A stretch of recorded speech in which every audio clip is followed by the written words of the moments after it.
Le 1er août, la Pévèle a été touchée par des inondations, causées par de fortes pluies qui ont entraîné la montée de la Marque. L'ensemble des communes n'était pas préparé à un tel événement, et c'est la population locale qui en paye les conséquences. Moi en dommage, j'ai eu 3 congélateurs de footing qui ont pris l'eau complètement. Le carrelage de la pâtisserie à refaire, les murs de la pâtisserie aussi à refaire parce que comme l'eau est montée sur 50 cm, on a eu du moisi qui est apparu. On a eu beaucoup d'aides des riverains qui sont arrivés avec leur raco, soit des clients ou des gens qu'on connaissait même pas, qui venaient nous donner un coup de main à racler pour les intempéries. Il y avait des enfants qui étaient là à racler aussi. Une solidarité s'est mise en place entre riverains et commerçants.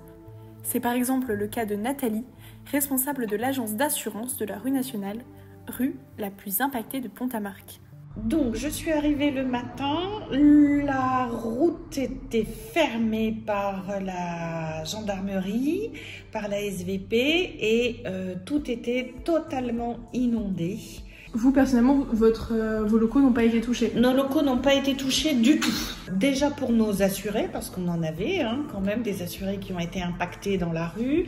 Donc on a ouvert leur dossier de suite, mandaté les experts en urgence. Donc ça, c'est par rapport à nos assurés. Et ensuite, par rapport aux autres personnes qui ont été sinistrées et non assurées chez nous, sur les semaines qui ont suivi, s'ils avaient besoin, on est allé sur place pour les aider dans les démarches, savoir quels documents, comment faire leur réclamation pour qu'ils soient le mieux indemnisés possible. C'est quelque chose que vous faites en règle générale dans votre travail ou c'était vraiment par rapport aux conditions C'était vraiment par rapport aux conditions que là on s'est vraiment mobilisé, que ce soit les agents, tout le monde, toute l'équipe, on s'est mobilisé pour aider au maximum. Parce que c'était quand même une situation exceptionnelle dans notre secteur. Malgré une mobilisation des habitants, ils ne voient pas d'idées à leur échelle pour empêcher que ce phénomène se reproduise. La réponse est peut-être du côté de la commune. Nous sommes donc allés à la rencontre de Paul Dalouine, maire de Mérigny, pour en savoir un peu plus sur ce qu'envisage ce village de la Pévèle. On a dénombré plus de 60 sinistres sur la commune. Les préjudices peuvent s'élever il y a des petits préjudices, des caves inondées, et où il y a aussi des gros sinistres. Je vous ai parlé de la rue Général Leclerc, un sinistre qui peut atteindre 140 000 €. On a mis la pression sur notre intercommunalité, qui a aussi une partie de la compétence d'entretien des cours d'eau. Surtout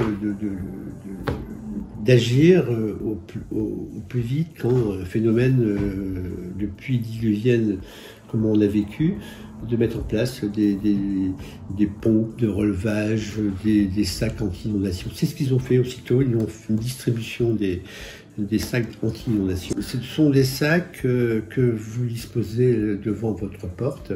En cas de montée de crue, le sac, vous les déployez et ça gonfle avec l'eau. Mais c'est un usage unique. Ça protège bien sûr l'entrée des eaux.